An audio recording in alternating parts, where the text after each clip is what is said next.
We all know the month of January is synonymous with a number of things, but one of the things that we focus on is goal setting.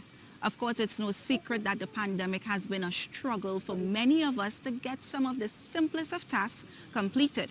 That's why I sat down with clinical and organizational psychologist Kelly McFarlane, who gave us some tips to get our goals completed in 2022.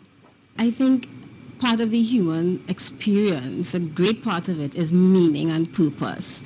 We do things in a purposeful way and a meaningful way. Another thing that is very important or significant when talking about setting goals and resolutions and so on is identity. So we have an idea of who we are, or at least an idea of who we want to be, and we tend to set goals that will take us closer to that. Now, in line with meaning, if we just start with why do we set New Year resolutions, right? Why at the beginning of the year?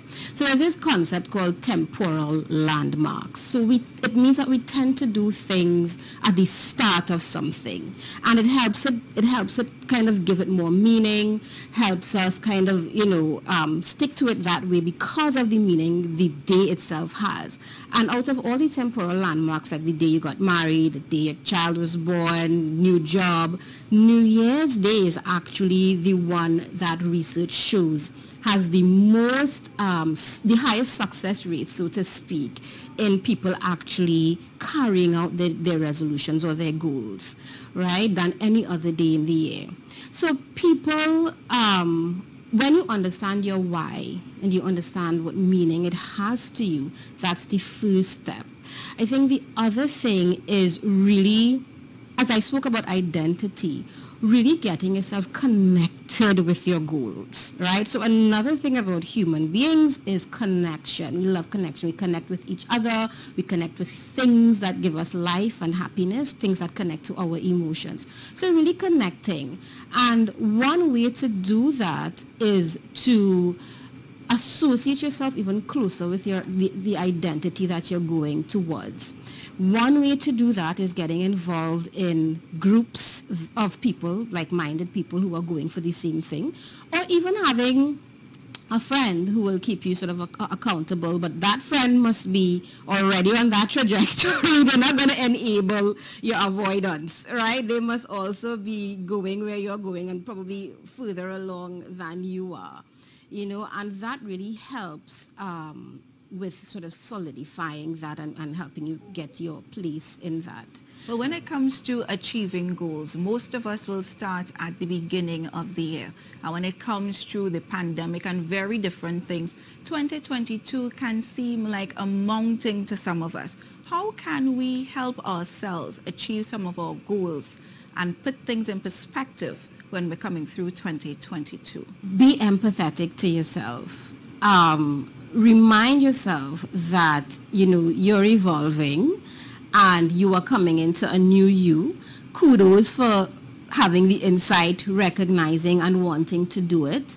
And it's normal to have some setbacks. It's expected that you would have some weaker moments. I mean, stress. Stress is a thing that sends us right back to the habits and the behaviors that we don't want to do, but they give us comfort in some way, right? So like when you talk about binge eating, wasting time, procrastinating, all the things that we do to avoid negative emotions, negative feelings, it comes up when we're most stressed, and stress could hit you at any time. So if it does and something happens, you have a setback, don't beat yourself up, and because that's when you start saying, well, the messages that we have running in the back of our minds shape the lives and the actions and the behaviors that we actually carry out on a day-to-day basis. So you have to be very mindful of what you're telling yourself. You might feel it first. You might see it as an image in your mind first,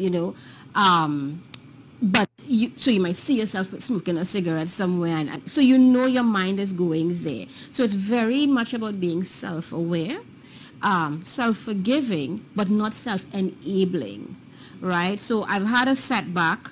Why did that happen? So you talk to yourself, why did that happen?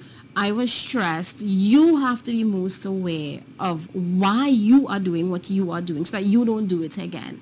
And then you say, okay, this could be a slippery slope to reforming a bad habit, or I can cut myself some slack, say that was that, and I'm back on the wagon today. I'm not waiting for another temporal landmark. I'm not waiting for Monday, today.